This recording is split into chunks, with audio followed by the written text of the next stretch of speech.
Bueno, en primer lugar, buenas tardes a todas y a todos. Os agradezco vuestra presencia en este webinar y dedicar una hora de vuestro valioso tiempo a él. Espero que sea útil, que sea interesante y sobre todo que sea enriquecedor. Hoy vamos a hablar, como ha dicho Didac, de la longevidad, de su relación con los seguros de salud o mal llamados seguros de salud. Ya sabéis que el seguro de salud cubre el riesgo de enfermedad, pero bueno, siempre es más amable hablar de salud y si me lo permitís, eso voy a hacer. El webinar de hoy no se va a alargar más allá de una hora y lo vamos a dividir en tres grandes apartados. Un primer apartado introductorio, empezando con una visión un poco general del sector asegurador. Vamos a bajar a Novida y de ahí a salud. Vamos a hablar un poquito de volumen de primas, volumen de población asegurada. Un segundo apartado en el que vamos a definir la longevidad. ¿Qué es la longevidad? ¿Qué no es la longevidad? ¿Cómo se diferencia, por ejemplo, de la esperanza de vida? Que es un término que en ocasiones asimilamos a la longevidad y no es lo mismo. En ocasiones, de hecho, varían en direcciones opuestas. Y un tercer y último apartado dedicado ya a la gestión de ese riesgo de longevidad en los seguros de salud. Exploraremos un poco cómo se puede abordar este riesgo de longevidad, proporcionar herramientas para dimensionar un poco el problema, extraer conclusiones. Yo tengo la mía. Seguramente al finalizar la sesión haya personas que coincidan y haya otras personas pues, que no coincidan, pero bueno, creo que esto también es enriquecedor. No se trata tampoco de dar una verdad única, una solución objetiva. Creo que el seguro de salud se puede entender desde diferentes enfoques y por tanto hay varias soluciones a un problema. Vamos a explicar una y lo importante yo creo que es saber que estamos ante un ramo estratégico frente a un riesgo relevante y creciente y que por tanto pues lo tenemos que gestionar. Vamos a empezar, a ver si paso de diapositiva ahora. Primero con esta panorámica de datos, creo que es interesante. Vamos a ver datos, en primer lugar, del año 2024, del último ejercicio cerrado. Si os fijáis, el sector asegurador español facturó 75.000 millones de euros en el año 24. Esto es un 4% del PIB. El 62% de esta cantidad se corresponde con seguros de no vida y el 38% con seguros de vida. Seguramente estaréis pensando, esta comparativa no es del todo justa, porque cuando hablamos de vida, de la relevancia de vida, tenemos que hablar más del volumen de provisiones matemáticas que las entidades pues, gestionan y contabilizan en su pasivo, sí. Pero bueno, en este caso vamos a hablar de no vida, vamos a hablar de salud y creo que es una foto que nos ayuda un poco a aterrizar las principales magnitudes. Salud ingresó en el año 24 12.000 millones de euros. Esto es un 26% de todo no vida. Quiere decir que es el segundo ramo más importante de no vida y si me permitís, el primer ramo, porque el seguro de salud, el de auto, perdón, es un ramo de seguro obligatorio y por tanto tiene alguna ventaja. También tiene sus inconvenientes. Antes de avanzar, y creo que es interesante también comentar un poco dentro del seguro de salud qué tipo de coberturas son las más relevantes, son las coberturas que solicitan más los asegurados. En este caso, en nuestro caso en España, el seguro que predomina es el de asistencia sanitaria, el de prestación de servicio, en el que un asegurado paga una prima y accede a un cuadro facultativo, a una red de centros asistenciales, sin pagar nada más, salvo algún copago que haya o no, depende de la cobertura que tenga. Diferente de un segundo tipo de cobertura, menos relevante en nuestro país, si veis un 8% en volumen de primas, que es la cobertura de reembolso de gasto. Esta cobertura de reembolso de gasto funciona del siguiente modo. Un asegurado paga una prima, acude no a un cuadro facultativo, a cualquier médico, a cualquier centro, dentro de su condicionado general, está claro, y es el médico el que emite la factura y el asegurado el que la paga, siendo luego su aseguradora la que reembolsa una parte de esa factura. Este modelo no triunfa demasiado en nuestro país, aunque es un 8%, no es tampoco desdeñable, sí que triunfa más en otros países, por ejemplo, como Estados Unidos. Y por último, un 2% de seguros de subsidio. Estos seguros funcionan pues, con un monto por intervención quirúrgica o, por ejemplo, con un subsidio diario en caso pues, de incapacidad temporal como consecuencia de una enfermedad. Algo así como un subsidio en concepto de lucro cesante. Hemos visto ya, por tanto, la relevancia que tiene el ramo de salud en España, pero está bien ver si venimos de una mayor relevancia o de una menor relevancia, si estamos creciendo o no estamos creciendo. Y lo que veis en esta slide es que sí estamos creciendo. En el año 2019 la relevancia del ramo de salud era de un 24% dentro de todo no vida y ahora estamos en un 26%. Y sobre todo estamos viendo cómo está avanzando, está acercándose salud al ramo de auto. De hecho, si todo siguiese igual y se mantuviesen las tendencias, podríamos decir que en pocos años el seguro de salud pues, podría pasar a ser el ramo de no vida más importante en volumen de primas. Por tanto, insisto en que estamos ante un ramo estratégico, estamos ante un ramo en pleno crecimiento y eso hace que sea muy importante el análisis de sus riesgos, tanto los actuales como los futuros. Por dar algún dato más, en la parte inferior de la slide podéis ver que el ramo de salud fue el ramo de no vida que más creció en los últimos 5 años, en el periodo 19-24, creció en 3.000 millones de euros y en porcentaje fue el quinto, con una mejor actuación, digamos, con un 35% de incremento en volumen de primas. Dentro de esta introducción al ramo de salud, creo que también era relevante explicaros, para los que no estéis en el día a día de salud, el alcance que tiene, el grado de penetración que tiene el seguro de salud en nuestro país. Es decir, de cada 100 españoles, ¿cuántos han suscrito un seguro de salud? Pues de cada 100, 26, uno de cada 4. Este 26% no es, como veis, homogéneo, es heterogéneo. Depende de la comunidad autónoma, este grado de alcance cambia. Por ejemplo, Madrid, Cataluña o Baleares tienen un grado de alcance muy elevado, superior al 30%. Otras comunidades autónomas están un poco más cercanas al 20% o incluso por debajo. Creo que también es interesante, al visualizar este mapa, responder a la pregunta, oye, ¿cómo cambia este grado de alcance si eliminamos de la ecuación a los funcionarios? A los mufaces, a los mujejus, a los isfas. Pues el 26% queda en un 22,6%, baja un pelín, baja aproximadamente casi 4 puntos. Avanzamos un poco más y creo que también es interesante, aparte de ver el grado de penetración, ver si ese grado de penetración, ese alcance está creciendo o no está creciendo o está bajando. La respuesta la tenéis aquí. El grado de alcance del sector, del ramo de salud, perdón, del seguro de salud, mejor dicho, está incrementándose. Hace 6 años, el 22% de la población había suscrito un seguro de salud. En el año 24, un 26%. Está incrementándose, cada vez estamos llegando a más hogares y que es verdad que en los últimos años se ha desacelerado un pelín el crecimiento en términos de asegurados, lo veis en el gráfico de la parte inferior. En cualquier caso, las cifras son positivas y, por tanto, repito, ramo estratégico, ramo en crecimiento y añadimos en este caso un ramo que cada vez está más presente en los hogares de nuestro país.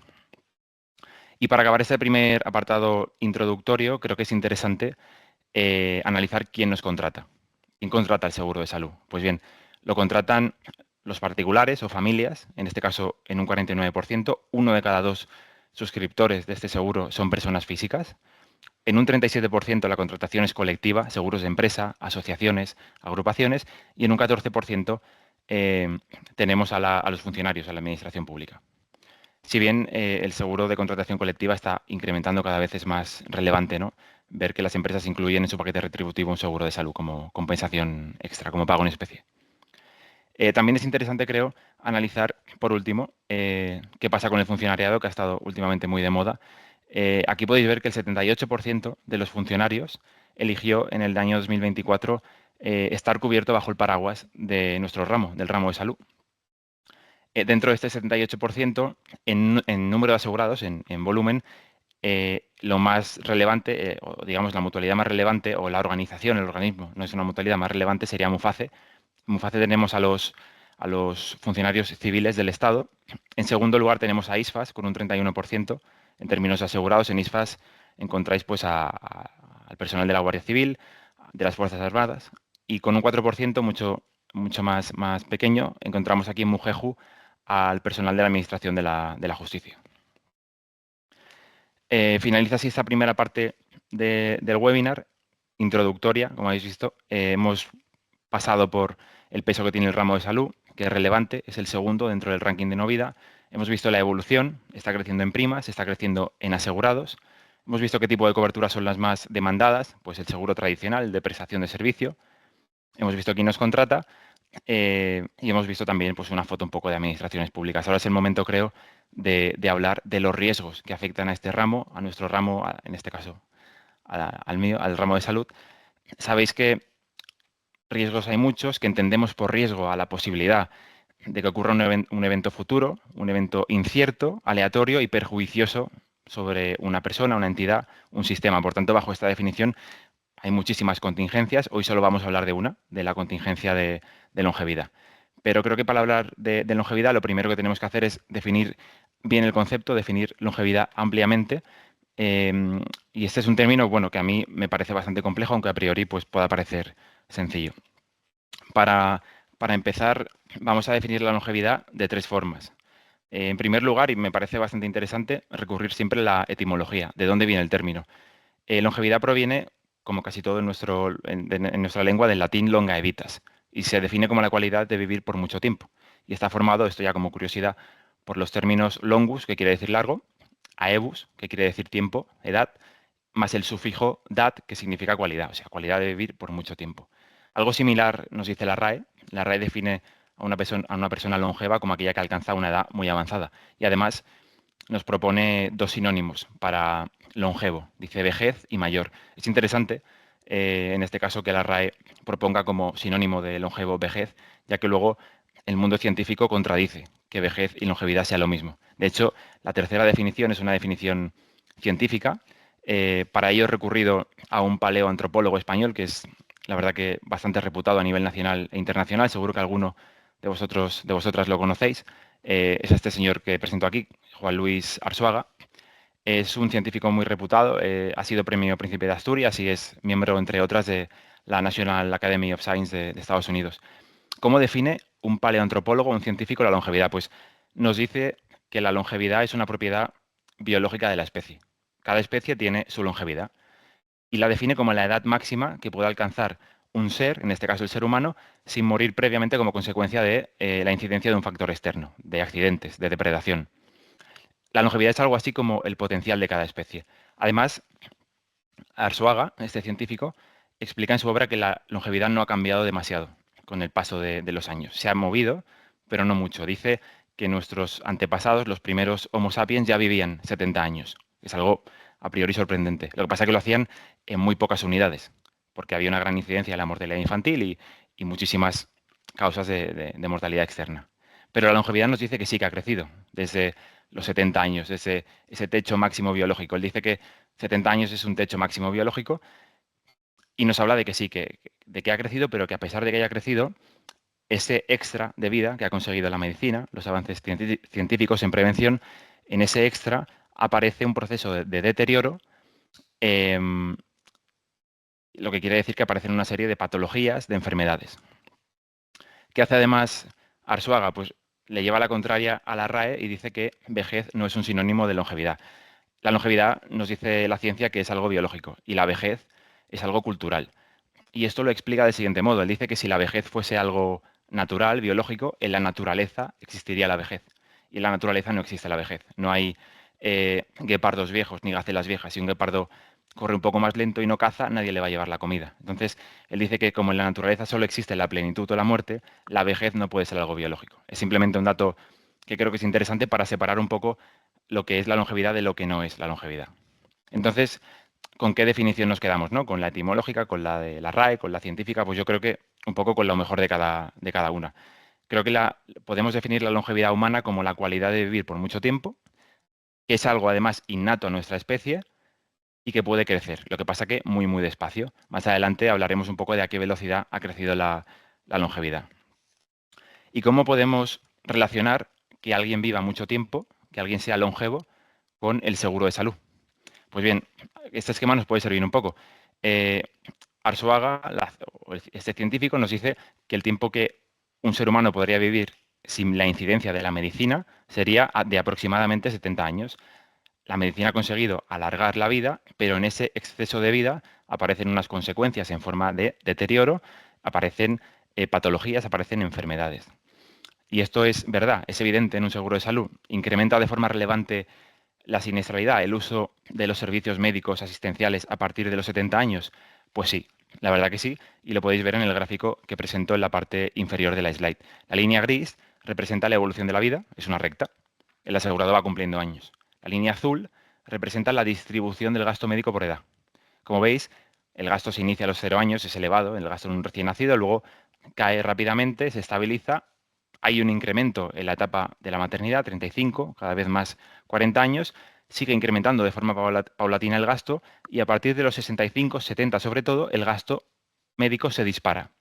Por tanto, Un ser humano longevo va a vivir por muchos años, sí, va a pagar prima de salud durante muchos años también, sí, pero su aseguramiento va a ir de la mano de un gasto muy elevado y creciente, que es algo que debemos gestionar. Por tanto, esa es la relación entre la longevidad y el seguro de salud. Un asegurado longevo tiene la cualidad de vivir por mucho tiempo, supera el techo máximo biológico y empiezan a aparecer patologías. ¿Y qué sucede? Consultas médicas, pruebas, exploraciones, tratamientos, consecuencias, se eleva el gasto de la aseguradora.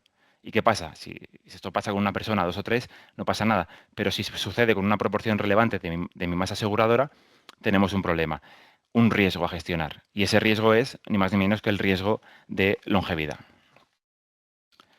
Una vez definida la longevidad desde diferentes prismas, creo que es interesante que también la separemos de otro concepto que en adelante tratamos, o sea, que muchas ocasiones, perdón, tratamos como un sinónimo, y no lo es, que es la esperanza de vida. La longevidad es un máximo, es el máximo de la distribución. En cambio, la esperanza de vida es un promedio de años de vida, es algo diferente. Además, la longevidad es una variable biológica. En cambio, la esperanza de vida es una variable de tipo estadístico, de tipo social. Además, otra diferencia, en la longevidad influye la genética. En la esperanza de vida, en cambio, influye la época, el país. En la esperanza de vida influye fuertemente la mortalidad infantil, las epidemias, las guerras, los desastres, el estado, por ejemplo, del sistema público de salud. Y por último, la mayor diferencia, la variación temporal, a qué ritmo se mueve la longevidad y a qué ritmo se mueve o se puede mover la esperanza de vida. Pues la longevidad se mueve de forma imperceptible, crece pero de forma escasa. La esperanza de vida puede variar de forma notable. De hecho, vamos a profundizar en este tema eh, recurriendo a este artículo del País, en el que podéis observar cómo ha evolucionado la esperanza de vida en el siglo XX en España, desde el 1910 hasta el 2010, hasta, sí, pasados 100 años. La esperanza de vida en el 1910 era de unos 42 años y esta fue incrementando poco a poco hasta superar los 80 años con varios picos, como la pandemia por gripe o la guerra civil. Esto quiere decir que la esperanza de vida se ha multiplicado por 2 y se ha multiplicado por 2 en 100 años. Pero esto quiere decir que una persona que nació en el 1910 estaba predestinada genéticamente a vivir 40 años. No, la respuesta es que no, porque esto es esperanza de vida. Lo que acortó la vida de muchas personas fueron eventos traumáticos como guerras o pandemias. Pero eso no es longevidad. La longevidad tiene que ver con el potencial biológico de vivir por muchos años. La esperanza de vida es un promedio condicionado por el contexto pues, histórico, social. Por tanto, podemos decir que la esperanza de vida puede multiplicarse por 2 en 100 años, pero ¿qué sucede con la longevidad? ¿Cómo ha evolucionado la longevidad durante el último siglo? Pues seguramente, y tomando en consideración las referencias científicas, bien poco, algo imperceptible seguramente. De hecho, como nos decía el científico Arzuaga, si nuestros antepasados de Atapuerca hace 800.000 años ya vivían 70 años, ya podían vivir 70 años, si comparamos los 70 años con la vida máxima que hay registrada a día de hoy, que es de 122 años, es una mujer francesa que vivió 122 años, encontramos que la longevidad ha crecido más o menos un 1,7. Es decir, más o menos se ha multiplicado por 2. La diferencia es que se ha multiplicado por 2 en un periodo de tiempo de 800.000 años. La esperanza de vida lo ha hecho o lo ha podido hacer en un periodo de 100 años. Por tanto, es una diferencia muy relevante. Lo que quiero hacer con esto es separar bien la longevidad de esperanza de vida. Y creo que así pues ha quedado bastante claro. Y antes de avanzar, también me gustaría hablar de por qué la ciencia fija en 70 años el techo máximo biológico. Es decir, si la intervención de la medicina, un humano solo puede vivir 70 años. ¿Por qué dicen esto? Pues lo dicen por estudios o investigaciones como la que aquí os presento, ya como dato curioso, y es que hoy en día aún existen pueblos, tribus, que se mantienen en el estadio cultural de cazadores-recolectores. Eso los hace asimilables a nuestros antepasados de Atapuerca. Entonces, analizando la pirámide poblacional de estas tribus actuales, podemos saber cómo si la intervención de la medicina, si la intervención del nuevo mundo, un humano se puede comportar en términos de vida. Y lo que sucede en este caso, aquí veis la pirámide poblacional, es que hay personas, sobre todo mujeres, que alcanzan los 70 años, incluso algunas lo superan sin llegar a los 75 años. Aquí os dejo los datos, como tendréis disponible la presentación, creo que es algo interesante si queréis analizar un poco más este tema. Y otro ejemplo más para distanciar la longevidad de la esperanza de vida. La longevidad está evolucionando, está creciendo muy poco a poco, la esperanza de vida puede incluso bajar al mismo tiempo que la longevidad sube. Este es un ejemplo simplemente visual para que veáis que, por ejemplo, en un país como Siria en el 2011, que se inició una guerra, murieron muchísimas personas, sobre todo soldados jóvenes. Estas muertes tempranas bajaron la esperanza de vida en picado. En cambio, el peso de población longeva se incrementó. A la longevidad no le incidió una guerra. Es una de las formas, creo que, de diferenciar también la esperanza de vida de la longevidad. Pueden evolucionar en formas, en caminos distintos, digamos. Y avanzamos un poco más, ya una vez definida la longevidad, hemos visto qué es, hemos visto qué no es, y yo creo que es el momento ahora de relacionarla un poco más con el seguro de salud.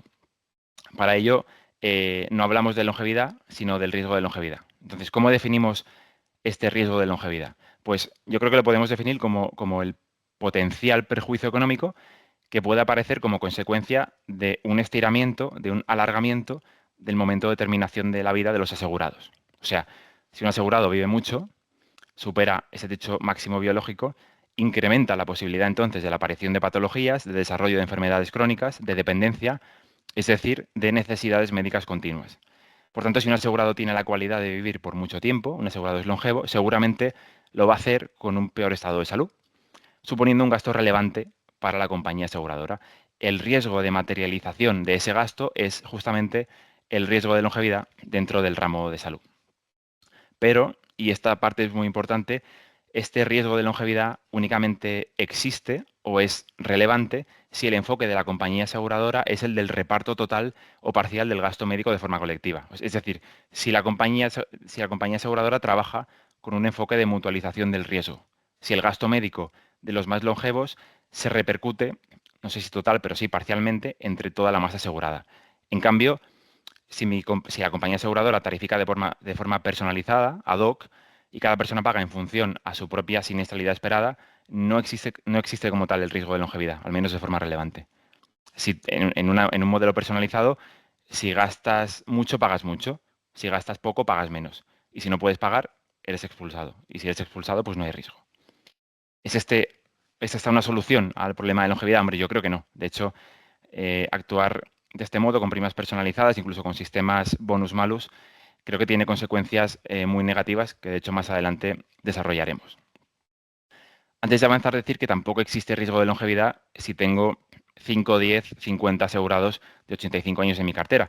El riesgo de longevidad se manifiesta realmente desde el momento en el que el peso de la población longeva es relevante dentro de mi masa de asegurados.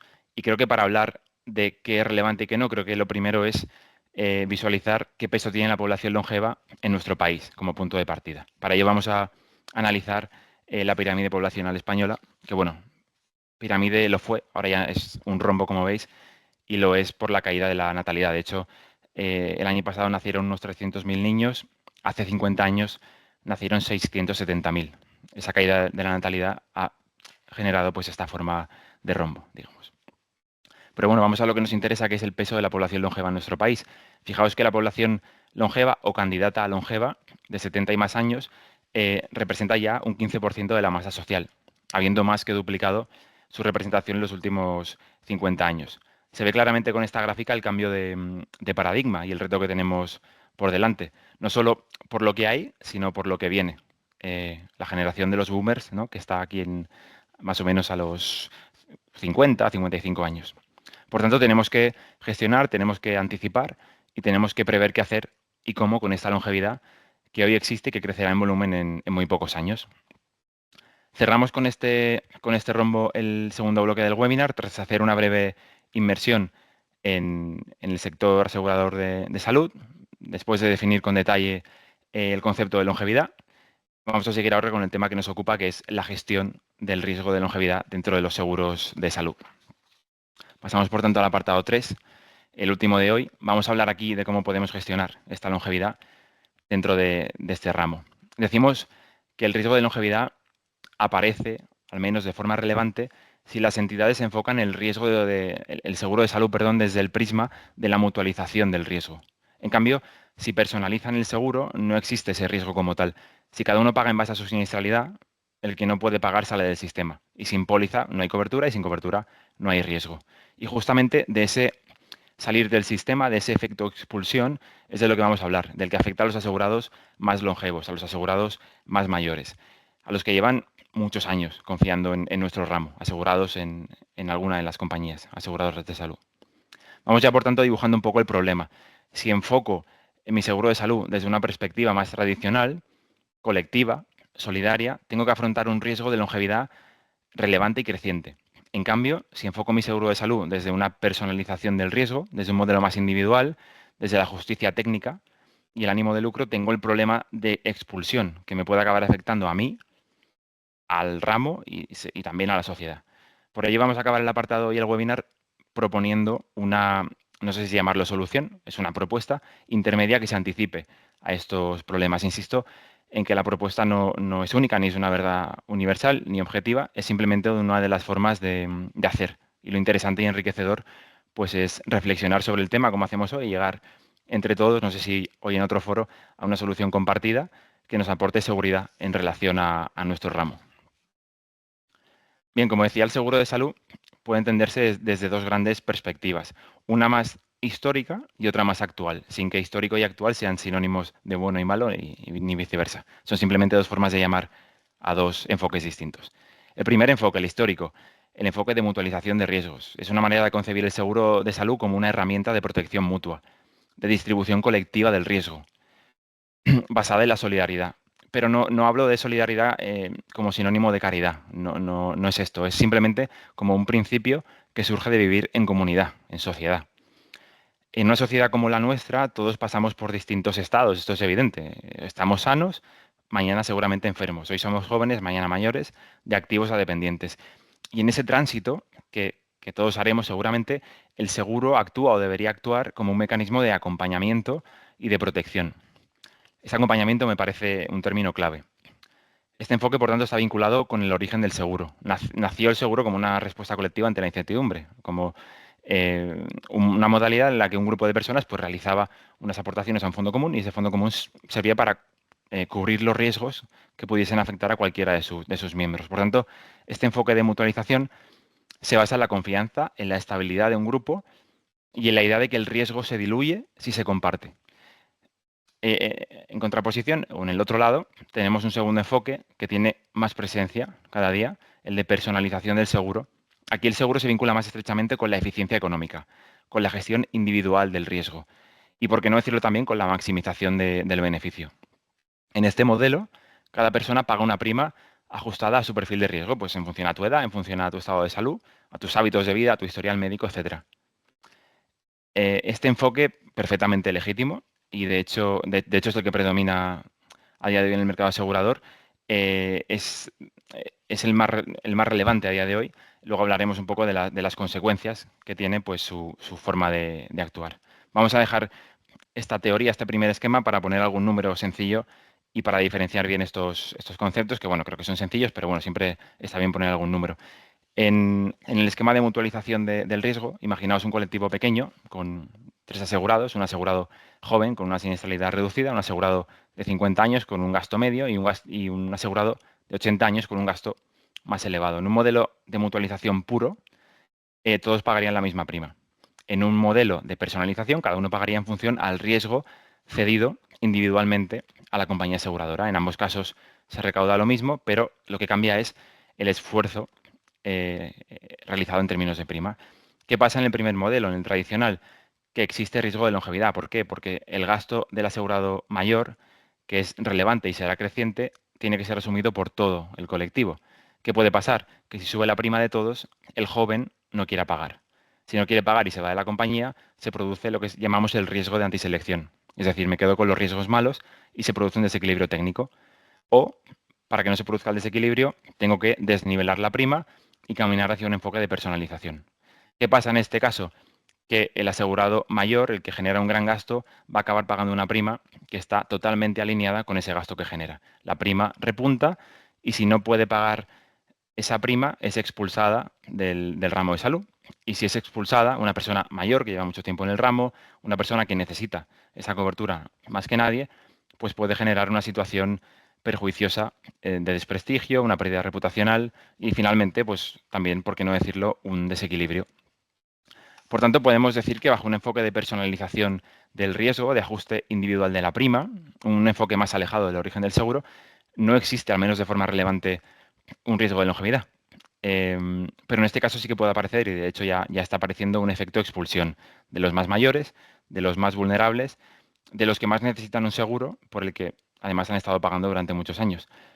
¿Y por qué afirmamos esto? ¿Por qué decimos que quizá un volumen significativo de personas mayores no puedan pagar un seguro? Pues para responder a esta pregunta yo creo que es interesante analizar la siguiente gráfica en la que comparamos la renta media disponible de cada persona en cada momento de su vida con el coste de la prima de salud. Es decir, de mi sueldo o pensión, qué porcentaje destino a pagar mi seguro de salud dentro del enfoque personalizado.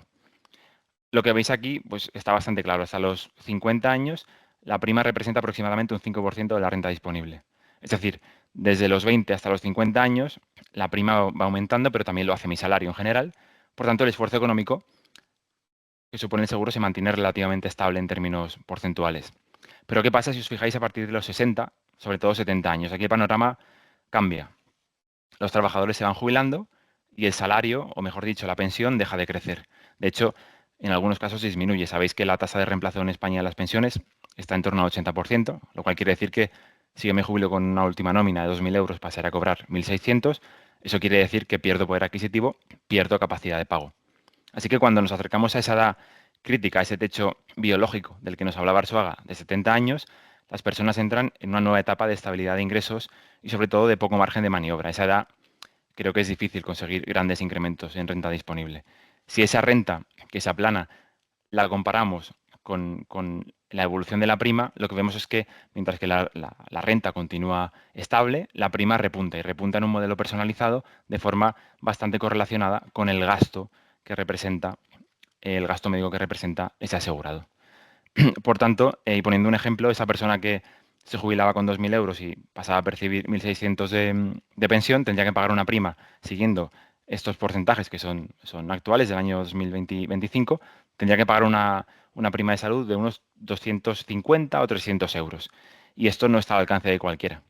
Y ese no poder pagar, ese momento en el que el seguro deja de ser accesible, es lo que llamamos efecto expulsión.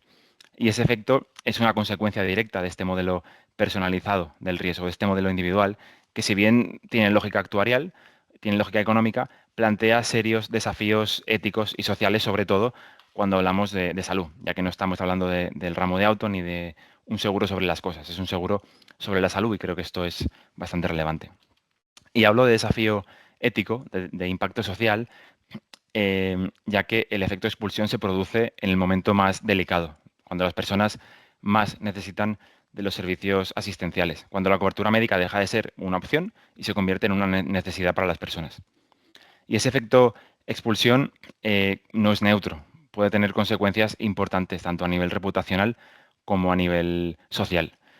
Dentro de este enfoque personalizado, la prima de los más mayores es muy elevada, y es muy elevada porque la siniestralidad lo es. Y la siniestralidad lo es debido a que el estado el estado de salud de las personas es más complicado, es peor. De hecho, aquí pongo un ejemplo con datos del INE para que veáis un poco cuál es la valoración del estado de salud de las personas a partir de los 70 años. Veis que más de la mitad valoran su estado de salud como regular o malo. Por tanto, estaríamos dentro de un enfoque personalizado, bueno, y está pasando ya, expulsando del sistema a las personas que más lo necesitan. Y esto dice bastante poco, creo, de nuestra responsabilidad social. Las aseguradoras de salud creo que somos, al fin y al cabo, entidades de interés público y lo somos porque nuestras decisiones afectan a miles de personas y en algunos casos pueden comprometer incluso su bienestar. Por tanto, creo que justificar el efecto de expulsión bajo el paraguas de la eficiencia, de la técnica actuarial, no parece una solución buena para mitigar el riesgo de longevidad. Y no me parece una buena forma de actuar, ya que desde este enfoque más tecnócrata podemos llegar a sufrir una serie de consecuencias, pues yo creo que bastante negativas. Hablamos en primer lugar de las consecuencias reputacionales. Un seguro, desde mi punto de vista, pues debe ser eficaz, íntegro y confiable. Eficaz porque tiene que disponer de todos los medios necesarios para reparar la situación tras el acaecimiento de un siniestro, ¿no? Íntegro porque además esa reparación debe ser completa o todo lo completa posible. Y confiable, y esta parte es muy importante, confiable porque el historial de mi aseguradora pues sea reputado, sea transparente y sobre todo porque mi aseguradora tenga la voluntad de mantener una relación a largo plazo. Es decir, si una entidad solo me protege en ciertos momentos del tiempo, considero que no es confiable. Una entidad confiable entiendo que tiene que acompañar a las personas a lo largo de toda su vida, protegiendo su bienestar y adaptándose a sus necesidades cambiantes.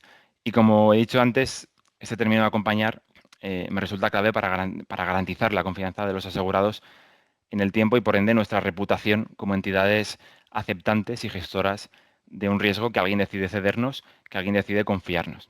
La reflexión que hago aquí es que bajo un modelo de personalización del riesgo, de justicia técnica, pues sí, al final la persona joven va a acabar pagando 35 euros, pero su abuelo quizás 300. Pero ¿y si no puede pagar? ¿Cómo queda la imagen de una aseguradora? ¿Cómo queda la imagen de una entidad que se presenta como una protectora de la salud? Pues considero que pierde credibilidad si expulsa vía precio, únicamente vía precio, a los que más necesitan de su cobertura. Y además esto en una sociedad como la actual, hiperconectada, creo que puede acentuar el ritmo en el que los problemas reputacionales se propaguen. Y hablamos aquí, además de, bueno, algo más de la pérdida reputacional. Yo creo que si reflexionamos sobre las consecuencias que pueden recaer sobre una entidad, pues podemos hablar incluso de una pérdida de confianza.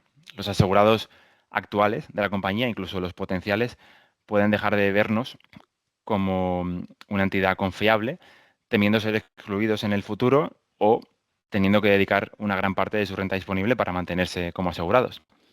Otra de las consecuencias que puede recaer sobre nosotros puede ser un daño sobre la marca, sobre nuestra imagen. La entidad puede dejar de ser vista como un aliado, puede empezar a ser vista, de hecho, como insensible, orientada solo a beneficio y alejada de los valores de cuidado y protección que abanderamos. Además, estos efectos creo que no solo afectan a la entidad que expulsa o que permite que suceda esa expulsión, sino que también afectan sobre todo el ramo, pudiendo, por ejemplo, llegar a una situación de desprestigio del modelo privado. El sector asegurador de salud podría dejar de ser visto si seguimos actuando de forma personalizada como un aliado del bienestar y pasar a ser percibido como un negocio más, algo bastante malo para nosotros, desde mi punto de vista. O incluso podría llegar a incrementarse aún más la presión regulatoria. Los gobiernos podrían decidir intervenir con leyes más estrictas para evitar prácticas excluyentes, que aunque sean justas técnicamente, pues sean éticamente cuestionables. Y por último, las consecuencias del efecto expulsión pues pueden llegar incluso a afectar al sector público, mediante un aumento de la carga sobre él, generando tensiones y desigualdades. Hemos hablado de las consecuencias o posibles consecuencias del efecto expulsión en materia de reputación y vamos a hablar ahora sobre aquellas consecuencias con incidencia sobre la sociedad. Al final, expulsar genera desprotección sanitaria. Expulsar a una persona de 75, 80, 85 años quiere decir que queda fuera del sistema del ramo de salud. No va a encontrar otra compañía que la asegure y pasará a depender exclusivamente del sistema público, un sistema que hoy día ya está saturado. Eso quiere decir, seguramente, retrasos en diagnósticos y en tratamientos, no solo del expulsado, sino de del volumen de personas que estén ya en cola. Además, la expulsión puede tener un impacto económico. La persona que fue expulsada ante una situación médica o de salud grave o urgente puede decidir acabar recurriendo a la medicina privada, a la medicina puramente privada, fuera del ramo de salud, dedicando para ello una gran cantidad de recursos que igual no tenga, poniendo en riesgo pues, su situación económica, tanto la suya como la familiar. También me parece interesante plantearnos las consecuencias emocionales. Si te expulsan tras 30, 40 años o 50, asegurado en una misma entidad o en un mismo sector, pero en general en una misma entidad, en tu mutua, se te puede generar una sensación incluso de expulsión de la sociedad o de carga. Y yo creo que también es relevante pues, plantearnos qué puede pasar sobre el sistema, sobre el estado emocional de las personas. Creo que es un tema también que, bueno, no pensamos en él en muchas ocasiones y es también relevante. Y por último, pues pensemos en las consecuencias relacionadas con el sistema público. La expulsión de los más mayores hacia el sistema público aumenta el gasto, aumenta listas de espera, seguramente, y puede llegar a incrementar aún más las desigualdades que hoy en día existen. Porque existen, y de hecho me gustaría poner un breve ejemplo sobre estas desigualdades que hoy en día tenemos, y lo podemos hacer viendo esta diapositiva en la que presento la esperanza de vida al nacer en las distintas comunidades autónomas de España. Hablamos siempre de que la esperanza de vida es en España 83, 84 años, pero no en cualquier zona. Existen diferencias. El problema está en que las diferencias se han acentuado. En el año 1975, entre la comunidad autónoma con una mayor esperanza de vida, que era Madrid, y Euskadi, que era la comunidad autónoma con una menor esperanza de vida, existía un gap, un diferencial de un 2,5%. Actualmente ese gap ha incrementado hasta el 3,6%. No es el objetivo de hoy hablar de por qué existe esta desigualdad, pero existe y creía que era relevante pues, dar alguna pincelada para reforzar la idea de las consecuencias que puede tener un enfoque personalizado sobre la sociedad. Llegado a este punto, sabemos que los modelos tradicionales, los de mutualización del riesgo, pues nos exponen a un relevante y creciente riesgo de longevidad, eso está claro, pero también sabemos que los modelos personalizados que eluden o apartan ese riesgo de longevidad nos conducen a otro problema, que es el de expulsión de los más mayores. Suceso que tiene consecuencias negativas, como hemos visto, preocupantes. Entonces, ¿qué hacemos? Podemos renunciar a la eficiencia del modelo personalizado o podemos aceptar el riesgo social de la expulsión y seguir trabajando. La respuesta que intentamos proponer hoy es un modelo mixto o híbrido. Un modelo que combine o intente combinar lo mejor de cada enfoque. La eficiencia técnica y económica del modelo personalizado con la protección social, el acompañamiento y la estabilidad del modelo solidario. Un modelo híbrido que permita ajustar las primas de forma razonable sin expulsar a los más mayores o sin expulsar a muchísimos mayores, sumando a la máxima cantidad de personas posibles, ni penalizando en exceso a la población joven. Y sobre todo, un modelo híbrido que permita reintroducir el principio de equidad en un sistema que por momentos parece haberlo olvidado o perdido. El modelo híbrido que se plantea, que insisto no es una solución única ni una verdad objetiva, es simplemente un planteamiento que hacemos, se basa en tres pilares: el acompañamiento, la racionalización de los recursos y la suficiencia. El objetivo es lograr seguros que sean sostenibles a futuro desde un punto de vista social, técnico, dentro de un entorno de creciente longevidad. Vamos a hablar de estos tres pilares. El acompañamiento, ¿cómo podemos definir el acompañamiento? Yo creo que es la capacidad que tiene una entidad aseguradora de ofrecer pólizas que te protejan a lo largo de toda tu vida, ofreciendo coberturas a primas asumibles, que no digo que sean iguales, ni mucho menos, pero sí asumibles en cada una de tus etapas vitales. ¿Cómo conseguimos esto? Pues, por ejemplo, introduciendo en la ecuación de la prima una tasa que permita nivelar parcialmente la estructura de recaudación de una compañía, mitigando el crecimiento exponencial de las primas en edades avanzadas, momento en el que los individuos hemos visto que carecen de ese margen de maniobra en lo que a la gestión de sus ingresos se refiere, algo así como una tasa de solidaridad entre generaciones. Es cierto que la reducción de la pendiente exponencial de la prima en edades avanzadas pasa por incrementar la prima de los más jóvenes y esto a corto plazo resta competitividad. Pero bueno, creo que de hecho uno de los problemas es proyectar a corto plazo y no a medio plazo. Luego hablaremos un poco de que si este enfoque híbrido no es compartido, pues al final no es algo sectorial, al final no funcionaría. Y alguien aquí podría decir, hablando de esta tasa de solidaridad, oye, yo no quiero pagar 10 euros más para que otro pague 20 menos. Lo podría decir de forma legítima y totalmente respetable. Pero en este caso me gustaría decir, como creo que he dicho antes, que la solidaridad en este caso no hay que plantearla como caridad, sino como prevención de futuro. Porque todos los jóvenes con suerte, pues al final seremos algún día mayores y cuando llegue ese momento, pues estoy seguro de que querremos poder elegir estar asegurados en un ramo como el de salud. Querremos tener acceso a cobertura, a servicios, a tranquilidad. Y eso creo que solo es posible si el sistema que entre todos construimos hoy no nos excluye mañana. Yo creo que la tasa de solidaridad intergeneracional no hay que plantearla como un impuesto ni como una renuncia a la eficiencia, sino como una herramienta simplemente de equilibrio, como una forma de garantizar que el sistema, que el seguro de salud siga siendo sostenible, accesible y justo para todos en todas las etapas de la vida. En esta slide se insiste un poco en la idea de que solidaridad no es caridad, es simplemente protección, anticiparnos al futuro. Y siguiendo con el ejemplo anterior, en ese modelo en el que, hipotético, ¿no? En el que una persona joven no quiere pagar más que otro, o sea, no quiere pagar más para que otro pague menos, en ese modelo en el que el mayor acaba expulsado hacia el sistema público, al final acabaría incrementándose el gasto público y seguramente se produciría probablemente, ¿no?, un incremento impositivo. Así que el que a priori quiere pagar menos seguramente acabe pagando lo mismo o más, pero por otro canal. Además, otro argumento, ¿no?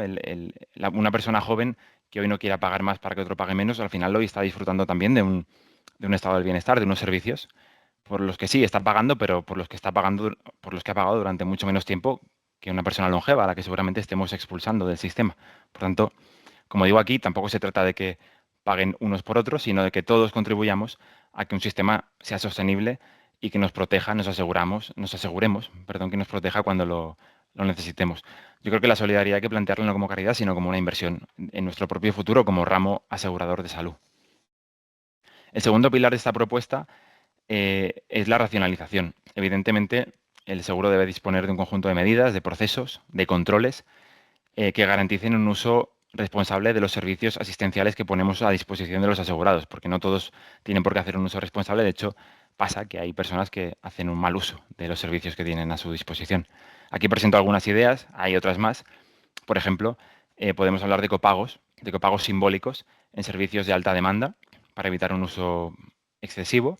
Podemos también pensar incluso en copagos que podemos llamar inteligentes, diseñados sobre ciertas personas que por su perfil médico, por su historial, estén haciendo un mal uso, personas longevas que estén haciendo un mal uso de estos servicios. Otras opciones pueden ser cuadros asistenciales perimetrados para asegurados longevos.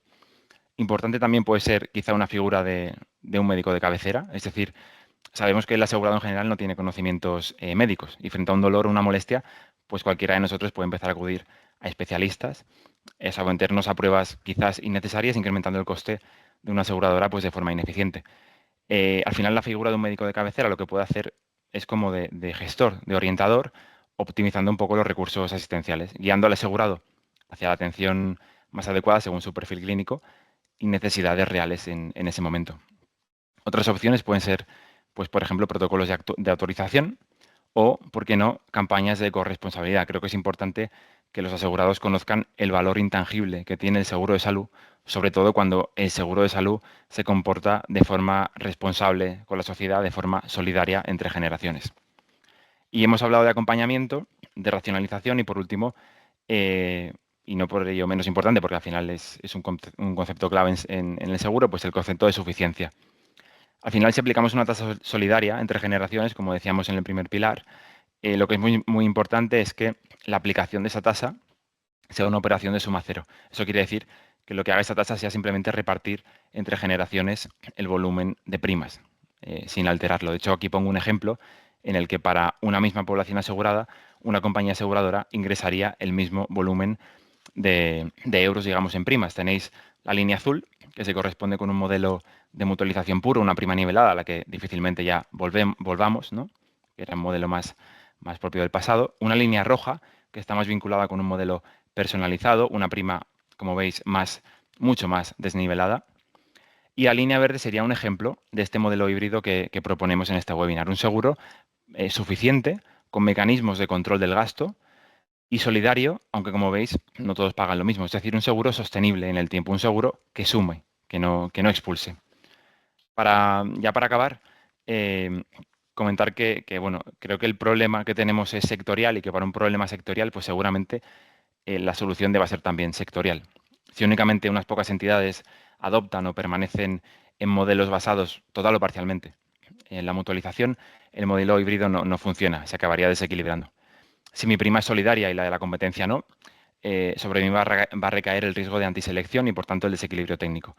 Sobre la competencia, ¿qué va a pasar? Pues seguramente a corto plazo van a incrementar el volumen de población asegurada, van a incrementar la captación de nuevos asegurados, pero a medio plazo o a largo plazo seguramente se van a dar estas consecuencias del efecto expulsión que, como hemos ido detallando, creo que son bastante negativas. Y acabo diciendo que en el contexto actual, marcado por la competencia en precios y la personalización del riesgo, la individualización del riesgo, pues seguramente a muchos os parezca que el modelo solidario pues es una rareza, puede ser. Sin embargo, yo creo que la sostenibilidad del sistema asegurador en un entorno como el actual de creciente longevidad no puede depender únicamente de soluciones individuales y cortoplacistas. La fragmentación del mercado y la expulsión progresiva que está pasando ya de colectivos vulnerables no solo genera tensiones sociales, sino que también pone en riesgo la estabilidad de nuestro propio ramo. Por ello, yo creo que más que más que una utopía, la colaboración sectorial debe entenderse como una estrategia para preservar la confianza del asegurado en nosotros y garantizar la viabilidad técnica de los seguros de salud. Yo creo que esta colaboración tampoco hay que verla como uniforme ni como una renuncia a la competencia, sino como la adopción de unos principios comunes, como algo así como unas buenas prácticas sectoriales de aplicación real. En ese sentido, creo, creo que las entidades que hoy apuestan por el modelo solidario, aunque sea de forma parcial, no están en desventaja, creo que no lo están, creo que simplemente están anticipándose a un escenario futuro donde la sostenibilidad social creo que va a ser un factor clave para la competitividad. Y nada más, esto es lo que quería explicaros. Espero que haya sido una charla útil y enriquecedora, sobre todo para los que no conocéis mucho el ramo de salud. Y espero que pues de aquí, no sé si hoy en otro momento, pues surja un debate, porque yo creo que es muy interesante plantear diferentes enfoques. Yo os he planteado uno, pero seguro que hay muchos más. Sobre todo, creo que lo que tenemos que conseguir es que sumemos a personas y que el ramo de salud siga siendo importante y sobre todo sea un ramo comprometido con la sociedad. Nada más y muchas gracias.